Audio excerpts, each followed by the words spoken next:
Welcome to all.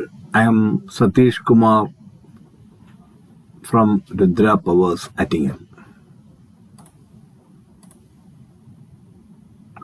നമ്മളിപ്പോൾ ഇന്ന് electrical ബിടെക്കിൻ്റെയും ഡിപ്ലോമയുടെയൊക്കെ basic ആയിട്ടുള്ള വർക്ക്ഷോപ്പിന്റെ ഫസ്റ്റ് ഇൻട്രൊഡക്ഷൻസ് ടൈം തൊട്ട് അങ്ങോട്ട് പോകുന്ന ഓരോ എക്സ്പെരിമെന്റ്സിന്റെയും വൈവ ക്വസ്റ്റ്യൻസ് ആണ് നോക്കുന്നത്. Electric shock, first aid, electrical workshop viva ക്വസ്റ്റ്യൻസിന്റെ പാർട്ട് 1 വീഡിയോ ആണ്.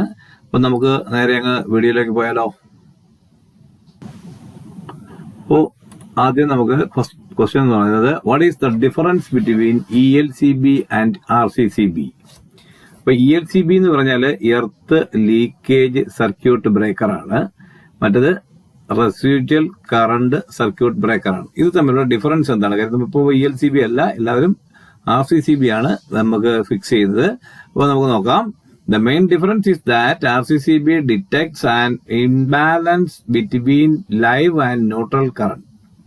അതായത് ന്യൂട്രലിനും ഇതിനിടയ്ക്ക് ലൈവിനിടയ്ക്ക് ഒരു അൺബാലൻസ്ഡ് ആയിട്ടുള്ള ഒരു കറണ്ട് ഫ്ലോ ചെയ്താൽ, അത് എർത്തിലേക്കായാലും ശരി എങ്ങനെയായാലും ശരി തന്നെ ഫ്ലോ ചെയ്ത് കഴിഞ്ഞാൽ അപ്പോൾ തന്നെ എന്ത് ചെയ്യുന്നു, അത് ഡിറ്റക്ട് ചെയ്യുന്നു, അത് ട്രിപ്പ് ആവുന്നു. While ELCB detects the voltage between live wire and earth, requiring a functional earth connection to the operate. നല്ല പ്രോപ്പർ ആയിട്ടുള്ള എർത്ത് ഇല്ല എന്നുണ്ടെങ്കിൽ നമ്മുടെ ELCB വർക്ക് ചെയ്യണമെന്നില്ല. അത് മാത്രമല്ല, അത് ലൈവ് വയറിനും എർത്തിനും ഇടയ്ക്കുള്ളത് മാത്രമേ ഉള്ളൂ. ഈ ന്യൂട്രലിലേക്കൂടെ വരുന്ന ഒരു ഇൻബാലൻസ്ഡ് കണക്ഷൻ, അതായത് റെസിഡ്യൂവൽ കണക്ഷൻ, അതിനകത്ത് ഫംഗ്ഷനിങ് അല്ല. അപ്പൊ നമുക്ക് രണ്ടാമത്തെ question, what is the difference between MCB and fuse? ഇപ്പൊ MCBയും ഫ്യൂസും നമ്മൾ ഉപയോഗിക്കുന്നത് നമ്മളെ ഷോർട്ട് സർക്യൂട്ട് ഓവർലോഡും ഒക്കെ ചെയ്യുന്നതിന് വേണ്ടിയിട്ടാണ്. ഇനി ചോദിച്ചിരിക്കുന്നത് ഇത് തമ്മിലുള്ള രണ്ടിന്റെ ഉപയോഗം ഒന്നാണ്, എന്നാൽ ഇവ തമ്മിലുള്ള ഡിഫറൻസ് എന്താണെന്നാണ് ചോദിച്ചിരിക്കുന്നത്. അപ്പോൾ നമുക്ക് തന്നെ അറിയാവുന്ന കാര്യമാണ്, ഫ്യൂസ് എന്ന് പറയുമ്പോൾ എന്താണ്, റീവയറബിൾ ആണ് അല്ലെ. And MCB is an reusable switchable device that automatically TRIPS of during an electrical fault അല്ലെ. അതായത് അത് ഓട്ടോമാറ്റിക്കലായിട്ട് തന്നെ ഫോൾട്ട് സെൻസ് ചെയ്ത് ട്രിപ്പ് ആവും. പിന്നെ നമുക്ക് എന്ത് ചെയ്യാം, റീയൂസ് ചെയ്യണമെങ്കിൽ തന്നെയും നമ്മൾ ആ ഫോൾട്ടിനെ ഡിറ്റക്ട് ചെയ്ത് അത് നമ്മൾ റെക്ടിഫൈ ചെയ്താൽ മാത്രമേ അത് ഓൺ ആവുകയുള്ളൂ. അതേസമയം ഫ്യൂസ് ആകുമ്പോഴോ നമ്മൾ എന്ത് ചെയ്യുന്നു, സിമ്പിളായിട്ട് നമുക്ക് തന്നെ എന്ത് ചെയ്യാൻ പറ്റും, റീവെയർ ചെയ്യാൻ പറ്റും. പക്ഷെ റീവെയർ ചെയ്യുമ്പോൾ നമ്മുടെ ഫോൾട്ട് ഡിറ്റക്ട് ചെയ്യാതെയോ റെക്ടിഫൈ ചെയ്യാതെയോ റീയൂസ് ചെയ്ത് കഴിഞ്ഞാൽ എന്ത് സംഭവിക്കും, അത് നമുക്ക് കൂടുതൽ അപകടങ്ങളിലേക്ക് പോകും. അടുത്ത ക്വസ്റ്റ്യൻ എന്ന് പറയുന്നത് വാട്ട് ഈസ് എ ഫ്യൂസ്? അപ്പൊ നമ്മൾ what is the use function അല്ലെങ്കിൽ യൂസ് ഓഫ് ഫ്യൂസ് എന്നാണ് ചോദിച്ചതെങ്കിൽ ഇവിടെ എന്താണ് ഫ്യൂസ് എന്നാണ് ചോദിച്ചിരിക്കുന്നത്. ഇപ്പോൾ നിങ്ങൾക്ക് അറിയാം, ഒരു സർക്യൂട്ടിൽ ഒരു ഫ്യൂസ് കണക്ട് ചെയ്ത് കഴിഞ്ഞാൽ ഫ്യൂസിന്റെ ബേസിന്റെ രണ്ട് എൻഡിലും വന്ന് നിൽക്കുന്ന വയർ കനമുള്ളതും ഇതിന്റെ ക്യാരിയറിൽ, അതായത് രണ്ട് എൻഡിനും തമ്മിൽ കണക്ട് ചെയ്യുന്ന പോയിന്റ് എന്നുള്ളത് ഒരു നാരോ വയർസും ആയിരിക്കും. അപ്പൊ അതുകൊണ്ട് തന്നെ വാട്ട് ഈസ് ഫ്യൂസ് എന്നുള്ള ആൻസർ, ക്വസ്റ്റ്യന്റെ ആൻസർ എന്ന് പറയുന്നത് the narrow ends and electrical circuit is called fuse. ഒരു സർക്യൂട്ടിനിടയ്ക്കുള്ള ഏറ്റവും നാരോ പോയിന്റുകളാണ് ഫ്യൂസ് എന്ന് പറയുന്നത്. നാലാമത്തെ question, what is the use of A fuse? ഈ യൂസ് എന്താണ്? നോർമലി നമുക്ക് അറിയാവുന്ന കാര്യം തന്നെയാണ്. എന്താണ് നേരത്തെ പറഞ്ഞു, എന്താണ്, ഷോർട്ട് സർക്യൂട്ടും ഓവർലോഡിനെ ഒരു സർക്യൂട്ടിനെ പ്രൊട്ടക്ട് ചെയ്യാനാണ്. ഓക്കെ, അഞ്ചാമത്തെ question, what is the full form of SPST? അപ്പോൾ എന്താണ് SPST എന്നുള്ളതിന്റെ ഫുൾ ഫോം എന്നാണ് ചോദിച്ചിരിക്കുന്നത്. Single pole single throw. നമ്മുടെ സാധാരണ ഇലക്ട്രീഷ്യന്മാർ 1 വേ സ്വിച്ച് എന്ന് പറയുന്ന ഈ സാധനം തന്നെയാണ്. അങ്ങനെയാണെങ്കിൽ ആറാമത്തെ question, what is the form of SPDT? SPST അറിയാം, നമുക്ക് SPDT അറിയാം. സിംഗിൾ പോൾ സിംഗിൾ ത്രോയ്ക്ക് പകരം സിംഗിൾ പോൾ ഡബിൾ ത്രോ ആയിരിക്കും നമ്മുടെ ഇലക്ട്രീഷ്യന്മാർ 2 വേ സ്വിച്ച് എന്ന് പറയുന്ന സാധനം. ഓക്കെ, അടുത്ത question, name the parts of A KitKat fuse. നമുക്ക് ബ്രാൻഡഡ് നെയിമാണ് ഈ കിറ്റ്കാറ്റ്. പലരും ഇതിനെപ്പറ്റി അറിയില്ലാത്തവര് ഇതിന്റെ 2 പാർട്ടുകൾ എന്ന് ചോദിച്ചു കഴിഞ്ഞാൽ കിറ്റും കാറ്റും എന്നൊക്കെ പറയും. അങ്ങനെയൊന്നും അല്ല. ഇതിന്റെ ശരിക്കുള്ള പേര് ഫ്യൂസിന്റെ ബേസും അത് ഫിക്സ് ചെയ്യുന്ന, അത് വയർ ക്യാരി ചെയ്യുന്ന ക്യാരിയറുമാണ്. Then the base and carrier.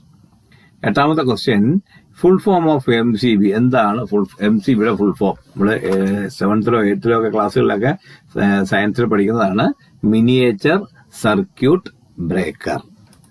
അപ്പോ ഇനി നമുക്ക് എന്താണ് അതിന്റെ ഉപയോഗം എന്ന് ചോദിക്കണോ? വേണ്ട അല്ലെ. അപ്പൊ കാര്യം ഫ്യൂസിന്റെ ഉപയോഗം തന്നെയാണ്. ഇനി full form of ELCB, earth leakage circuit breaker. ഈ CB എന്ന് പറയുന്നത് സർക്യൂട്ട് ബ്രേക്കർ തന്നെയാണ്.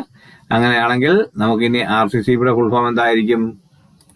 Full form of RCCB is equal to residual current circuit breaker. അപ്പൊ ഇതിന്റെ ഡിഫറൻസ് നമ്മൾ നേരത്തെ പഠിച്ചു അല്ലെ. 11ാമത്തെ question, the specification of an RCCB is 40 ampere and 30 milli ampere. What do you mean by the two current ratings? നമ്മളൊരു MCBയോ ഫ്യൂസോ ഒക്കെ എടുത്തു കഴിഞ്ഞാൽ ശരിക്കും പറഞ്ഞാൽ അതിനകത്ത് 16 ആംപിയർ അല്ലെങ്കിൽ 6 ആംപിയർ അല്ലെങ്കിൽ 10 ആംപിയർ ഏതെങ്കിലും ഒരു ആംപിയറും 6 ആംപിയർ ബാർ 240 വോൾട്ട് അല്ലെങ്കിൽ 16 ആംപിയർ ബാർ 240 വോൾട്ട് അങ്ങനെയൊക്കെയുള്ള ഒരു കറണ്ട് ഒരു വോൾട്ടേജ് മാത്രമാണെങ്കിൽ ഒരു RCCBയോ ഒരു ELCBയോ ഒക്കെ എടുത്തു കഴിഞ്ഞാൽ അതിനകത്തൊരു ഒരു വലിയ കറണ്ടിന്റെയും ഒരു ചെറിയ കറണ്ടിന്റെയും അതോടൊപ്പം തന്നെ നമ്മുടെ കണക്റ്റിംഗ് വോൾട്ടേജിന്റെയും കാര്യം പറഞ്ഞിരിക്കും. അപ്പൊ നമുക്കുള്ള ചോദ്യം എന്ന് പറയുന്നത് ഇതിനകത്ത് പറഞ്ഞിരിക്കുന്ന ഈ വലിയ കറണ്ടും ചെറിയ കറണ്ടും എന്തിനെ സ്പെസിഫൈ ചെയ്യുന്നതാണ് എന്നാണ്.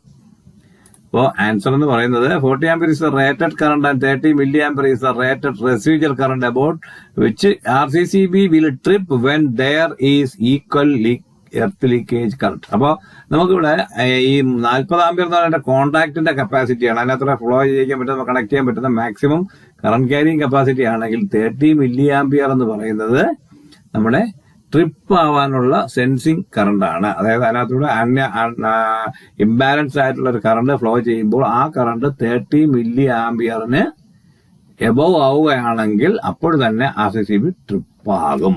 ഓക്കെ, നമുക്ക് 2ാമത്തെ question, in an electrical circuit where did the switch is connected?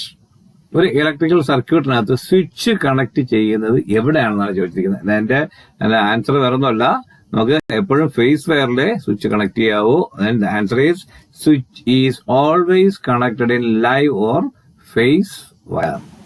അടുത്ത 13ാമത്തെ question, in which side of a 3-pin socket the live wire connected? ഒരു 3-pin പ്ലഗില് നമുക്ക് ഈ ലൈവ് അല്ലെങ്കിൽ ഫേസ് വയർ ഇവിടെ കണക്ട് ചെയ്യണമെന്നാണ് ചോദിച്ചിരിക്കുന്നത്. നമുക്ക് ഫേസ് ചെയ്ത് വരുന്ന ആ പോർഷനിലെ റൈറ്റ് സൈഡിൽ വേണം കണക്ട് ചെയ്യാൻ. അതായത് നമ്മൾ തിരിച്ചു വെച്ച് നോക്കുമ്പോൾ ലെഫ്റ്റ് സൈഡാണ്. നമുക്ക് നേരെ നിൽക്കുക, നമ്മൾ പ്ലഗ് സ്വിച്ച് ബോർഡിനകത്ത് സോക്കറ്റിനകത്ത് നിൽക്കുമ്പോൾ നമ്മുടെ റൈറ്റ് സൈഡിൽ കാണുന്ന ആ പിന്നുകൾ നമുക്ക് ലൈവ് ആയിരിക്കും. The face or live wire is always connected in right side of the socket. 14ാമത്തെ question, write the name of some safety apparatus prevents from electrical shock. Electrical ഷോക്കിൽ നിന്ന് രക്ഷപ്പെടാൻ വേണ്ടി നമ്മൾ ഉപയോഗിക്കുന്ന അല്ലെങ്കിൽ ഷോക്ക് ഏൽക്കാതിരിക്കാൻ വേണ്ടി നമ്മൾ ഉപയോഗിക്കുന്ന ചില സേഫ്റ്റി അപ്പാരറ്റസ് എന്തൊക്കെയാണ് എന്നാണ് ചോദിച്ചിരിക്കുന്നത്. അപ്പൊ ആൻസർ നമുക്കറിയാം, rubber gloves, fully covered shoes. അതായത് ഫുള്ളി കവേർഡ് ഷൂസ് എന്ന് പറഞ്ഞാൽ ഇത് രണ്ടായാലും എന്താണ്, in order to provide the maximum resistance, നല്ല ഇൻസുലേറ്റിംഗ് കപ്പാസിറ്റി ഉള്ള ഫുള്ളി കവറായിട്ടുള്ള ഷൂസും റബ്ബർ ഗ്ലൗസും ആണ് ശരിക്കും നമുക്ക് ഇലക്ട്രിക്കൽ ഷോക്കിൽ നിന്ന് രക്ഷ നേടാനുള്ള സേഫ്റ്റി അപ്പാരറ്റസ് എന്ന് പറയുന്നത്. ഇനി 15ാമത്തതും ഈ വീഡിയോയുടെ അവസാനത്തുമായ ക്വസ്റ്റ്യൻ ആണ്, what is the first step of first aid to do when a person are touch in live line? ഒരു ആള് ഇലക്ട്രിക് ലൈനിൽ തട്ടി നിൽക്കുകയാണ്, ലൈവ് വയറിൽ തട്ടി ഷോക്ക് ആയിട്ട് നിൽക്കുകയാണെങ്കിൽ ആദ്യത്തെ സ്റ്റെപ്പായിട്ട് ചെയ്യേണ്ട ഫസ്റ്റ് എയ്ഡ് എന്താണെന്നാണ് ചോദിച്ചിരിക്കുന്നത്. അപ്പൊ ആൻസർ നിങ്ങൾക്ക് അറിയാവുന്നതാണോ എന്നറിയില്ല, എങ്കിലും ആൻസർ എന്ന് പറയുന്നത് നമ്മൾ അയാളെ എന്ത് ചെയ്യാം, ആ സപ്ലൈ ഐസൊലേറ്റ് ചെയ്ത് അയാളെ അതിൽ നിന്നും വിമുക്തനാക്കുകയാണ് വേണ്ടത്. അപ്പൊ ആൻസർ എന്ന് പറയുന്നത് remove the supply and remove the person from the live line using A non conducting material. Supply of ചെയ്തു എന്ന് പറഞ്ഞുകൊണ്ട് അയാൾ പോയി പിടിക്കുകയായാലും ചിലപ്പോൾ അത് നമ്മൾ ഓഫ് ചെയ്തത് ഒറിജിനലി ഉള്ള സപ്ലൈ വയർ ആയിരിക്കത്തില്ല. അതുകൊണ്ട് തന്നെ നമുക്കത് കൺഫേം അല്ലാത്തത് കൊണ്ട് സപ്ലൈ ഓഫ് ചെയ്യാൻ ശ്രമിക്കുക, ഉണ്ടെങ്കിൽ ഓഫ് ചെയ്യാൻ പെട്ടെന്ന് തന്നെ ചെയ്യുക. അതോടൊപ്പം തന്നെ ഒരു തടിയോ ഉണങ്ങിയ തടിയോ മുളയോ പ്ലാസ്റ്റിക്കോ അങ്ങനെ എന്തെങ്കിലും ഒരു സാധനങ്ങൾ ഇലക്ട്രിസിറ്റിയെ കണ്ടക്ട് ചെയ്യാത്ത ഏതെങ്കിലും ഒരു മെറ്റീരിയൽ വെച്ച് നമ്മൾ അയാളെ അവിടെ നിന്ന് റിമൂവ് ചെയ്യുക എന്നാണ് നമ്മളെ ഷോക്കേറ്റ് നിൽക്കുന്ന ഒരാളിലേക്ക് ചെയ്യാനുള്ള ആദ്യത്തെ ഫസ്റ്റ് എയ്ഡ് എന്ന് പറയുന്നത്. ഓക്കെ, അപ്പോ ഈ വീഡിയോ നിങ്ങൾക്ക് ഇഷ്ടപ്പെട്ടെന്ന് കരുതുന്നു. ഇതിന്റെ പാർട്ട് 2 ഉടനെ തന്നെ നിങ്ങളുടെ മുന്നിലേക്ക് എത്തുന്നതാണ്. അടുത്ത വീഡിയോയിൽ കാണുന്നവരെ thank you and good bye.